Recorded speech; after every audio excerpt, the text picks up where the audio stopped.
Okay, this is my post-fight analysis for Derry Matthews versus Ohara Davies, or Ohara Davies versus Derry Matthews. Derry Matthews came into the fight, the veteran, I call him like a gatekeeper in British boxing. Ohara Davies, 14 fights, 14 wins, 11 by KO. You get the message.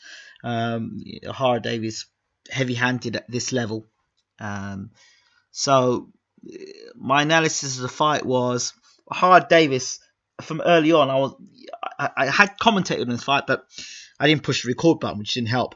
But anyway, Ohara Davies' left jab brings the left jab out, but doesn't bring it back to his chin.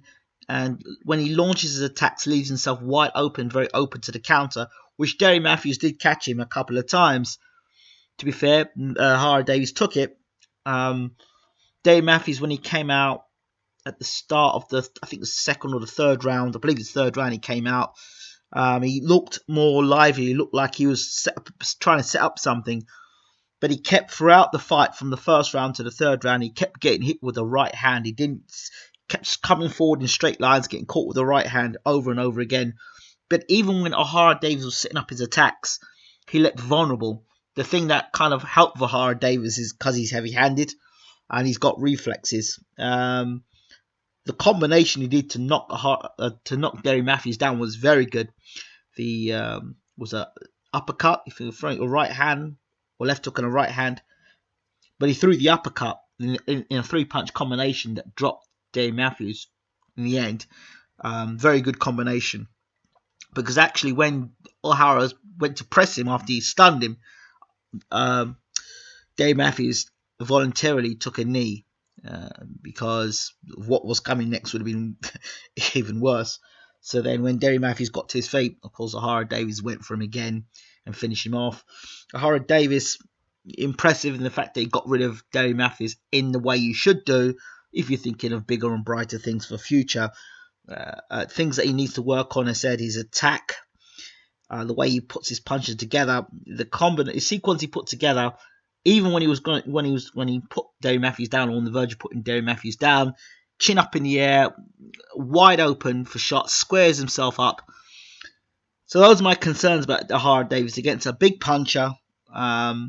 Always when guys fight with the chin up in the air, there's a higher percentage of themselves getting knocked out. So I'm a bit concerned about Ohara Davies in that sense, but he's a winner. He feels that he's doing the right thing. Who am I to criticise him? But concerned about his attacks, squares himself up, leaves himself exposed, and the jab as well of Ohara Davies. Tonight he got away with it by Derry Matthews. Derry Matthews did sneak a few right hands over the top, but against better fighters, they're going to not only expose that, but it could lead to some difficult moments for Ohara Davies in the future. He needs to tighten up in his defense. But I wish the kid well. He seems to have some heavy hands here. I can't believe they were talking about world title fights for Ohara Davies now and WBC number 5 or 4. And no, he needs to fight more at European level. He needs to learn from mistakes. He needs to tighten up in his defense and be a bit more cautious in his attacks. But, you can't knock an unbeaten record. He's never been beat before, so he obviously thinks something's working, so you can't knock him. So that's my post-fight thoughts for Ohara Davies. Fights against Josh Taylor, yes, and Robbie Davies Jr., yes. Those are two fights he should take. Forget world title fights. Take these two guys on. And if you can get through those fights without losing, then we can start looking at your world level. World-class performance? I'm not so sure about that. A good performance against a gatekeeper? Yes.